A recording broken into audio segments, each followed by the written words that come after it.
Hello, everyone. Welcome back to Storytime. This is our first Storytime of the year, and I always love to start our Storytime year with love. Since Valentine's Day is always just around the corner when we start Storytime, we usually start with a Valentine's Day theme. So, of course, keeping with our tradition, today's Storytime theme is Valentine's Day and love. So, join me for some stories and a craft, and let's get started. Love, Escargot. Story by Dashka Slater. Pictures by Sydney Hansen. Bonjour. You are here already?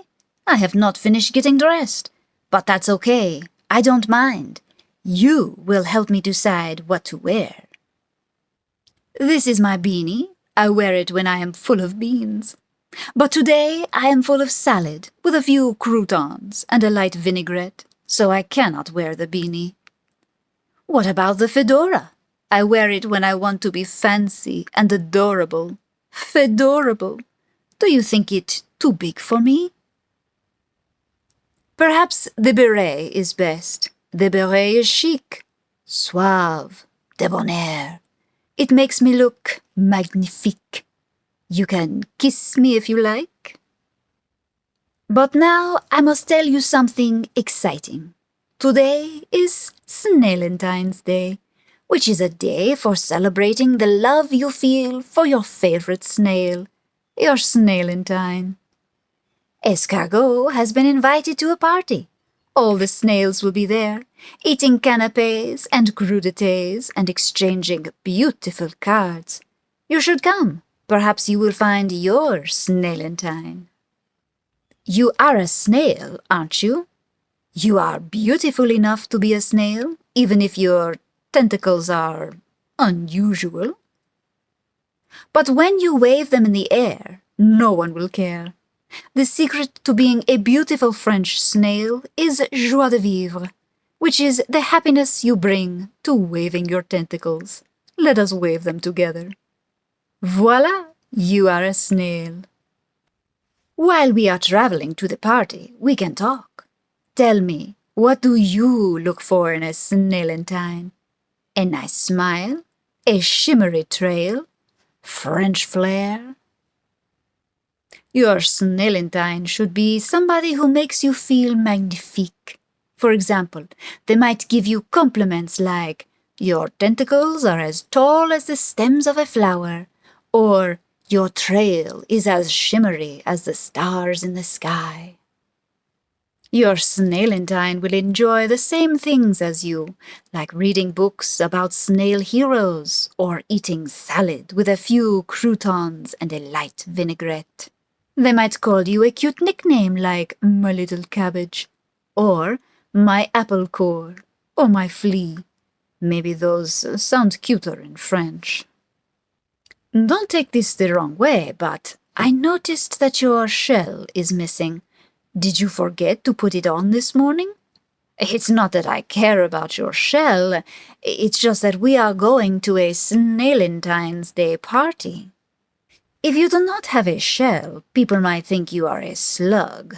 Not me, of course. I know you are a snail. Without your shell, you will have to find another way to hide when you feel shy. Even a fierce French snail like Escargot sometimes feels shy at parties. Perhaps you can hide behind a convenient plant or rock. Or you can use your tentacles. Let us practice shy hiding together. Voila! It is like you are invisible. You are a very clever snail. I understand why you might be feeling shy. You are wondering, will there be dancing at this party, Escargot? Because I do not know all the latest snail dances. Do not worry, I will teach you. The secret to being an excellent snail dancer is to do it with élan, which is a mix of style and enthusiasm. Let us practice dancing with élan. First, the shell swivel. Next, the foot wiggle. Add the tentacle shake. and the shimmery slide, and voila, you are a dancing snail.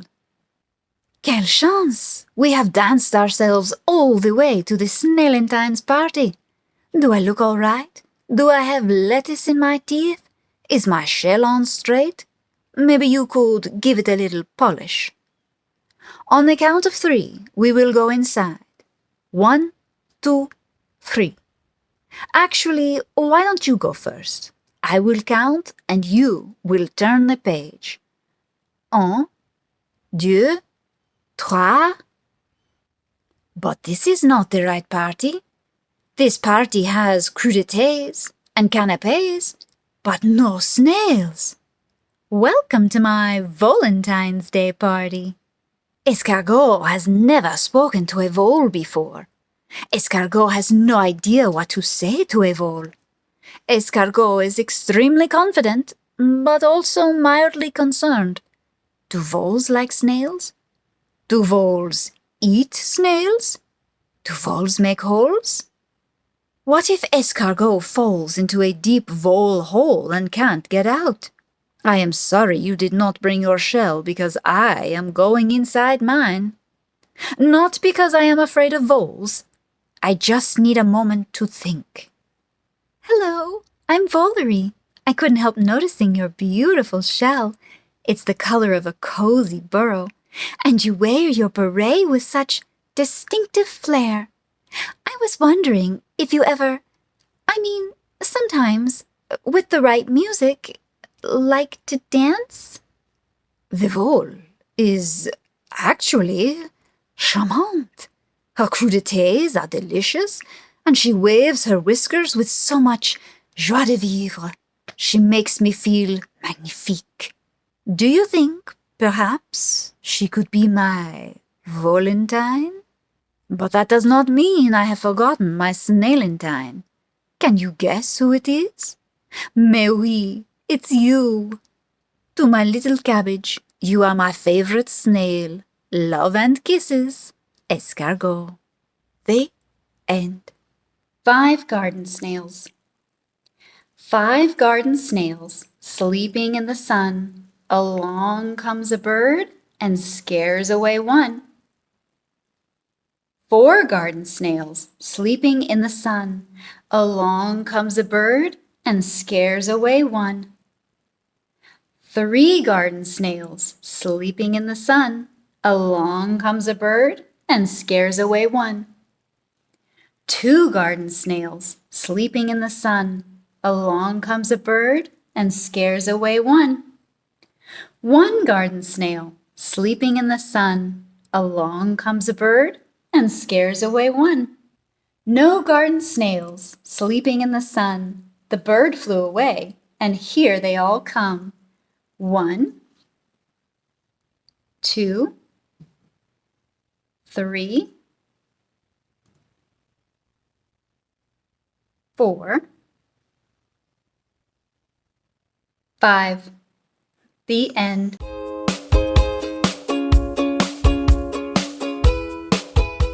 Let's talk about your craft for this week. So, a very fun Valentine's Day craft that I made. Actually, you could really do this any time of year because people in your life love to get cards and they love to get flowers.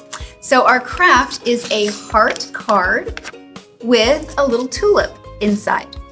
Now, all I did for this was take a large heart and then a slightly smaller heart, and I drew 5 tulips onto a piece of paper.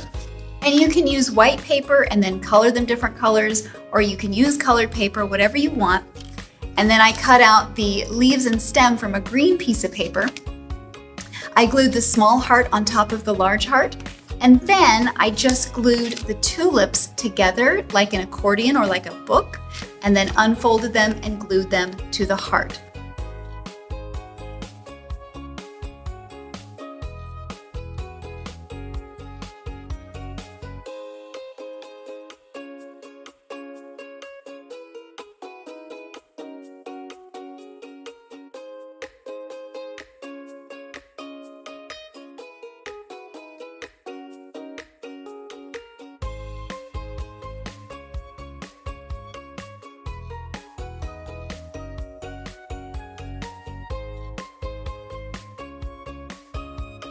So this was a really simple craft to do, and I'm gonna leave the link for where I got the idea. And if I can find some templates for you, I will leave those for you too in the description. But if I can't, just know that this is really easy to make, especially if you get mom, dad, grandma, grandpa, somebody to help you with it. It's super easy and super fun. So I hope you enjoy our heart flower craft. Let's get back to story time. Grumpy Monkey, Valentine, Gross Out by Suzanne Lang. Illustrated by Max Lang. Chimpanzee was enjoying a nap in the sun when a voice awakened him. "Jim, do you like my flower?" tweeted Oxpecker. "My boyfriend gave it to me because we're in love." "Love?" said Jim. "Gross." "Don't be jealous. Also, my boyfriend is making me a romantic dinner for Valentine's Day," tweeted Oxpecker. "Valentine's Day? What's that?" asked Jim. "It's a day for love," replied Oxpecker, "full of hearts and sweets and flowers and romance. It's the loviest, doviest, most wonderfulest holiday." "Yuck," said Jim. "It sounds more like the grossest holiday." Jim went to find his neighbor Norman. "I bet Norman thinks Valentine's Day is as gross as I do," thought Jim. But when he got to Norman's branch, his neighbor was busy. "I'm making some love cards," said Norman. "Catch you later." Jim couldn't believe it. Even Norman liked Valentine's Day. Everywhere Jim went, there were couples being gross, couples exchanging cards, couples gazing into each other's eyes, couples giggling for no reason, couples slow dancing, cuddling couples, snuggling couples, and worst of all, kissing couples. Finally, Jim couldn't take it any more. "Ew, Valentine's Day is the grossest holiday." "It's all true. All the kissing is pretty gross," said Norman. "But Valentine's Day isn't just about couples." "There are lots of kinds of love," said Norman, "like the love you have for your parents." "And the love parents feel for their children," said Jim's mom. "And the love you feel for your friends," said Norman. "Valentine's Day is about showing the people you love that you love them," said Jim's dad. Jim's arms were full of things that made him feel loved. It was a nice feeling that he wanted to share. And so he made Valentines for all his friends and family. Maybe Valentine's Day isn't so gross after all, he thought. Gross! The end. Thank you so much for joining me for Storytime this week and our Valentine's Day love theme. I hope you enjoyed our wonderful stories today. And if you want to read more stories about Valentine's Day and love, please come by or call us here at the library, and we would love to help you find more books on love. It's time for us to say goodbye for today, but I will see you right back here for Storytime next week. Bye, everybody.